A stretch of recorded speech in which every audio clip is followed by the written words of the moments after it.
Hello everyone and welcome back to another vlog. तो काली मु कॉलेज में बाहर पड़े आ क्लास रे जनकर बर्थडे थिला तो आम ये केक कटिंग वगैरह सब कलु।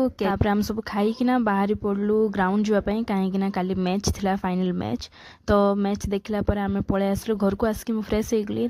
ये मुझे कहीं कांदुची आपण मैंने भावुवे ना तो रो रो देखु पियाज हूँ तार रिजन। आउ संध्या ये दीदी आ मु मिसिके बाहरी पड़लु भाई कार्ड मैरेज कार्ड फाइनल करवार थिला तो आम से फास्ट फाइनल कलु। तापर आम गलु दीदीर बैक कवर किणापी मात्र ताको ये किसी भी भल लगुन।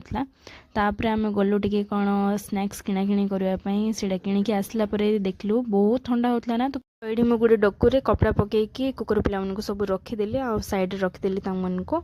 तापर मत काली बनवार थिला पालक पराठा जोड़ा मुझे गोटे नुआ रेसिपी देखी यूट्यूब रे। तो सहीटा मुझे ट्राए कली फर्स्ट मम्मी को देली ट्राए करने को। किन लाउच मम्मी भल लाउच कि।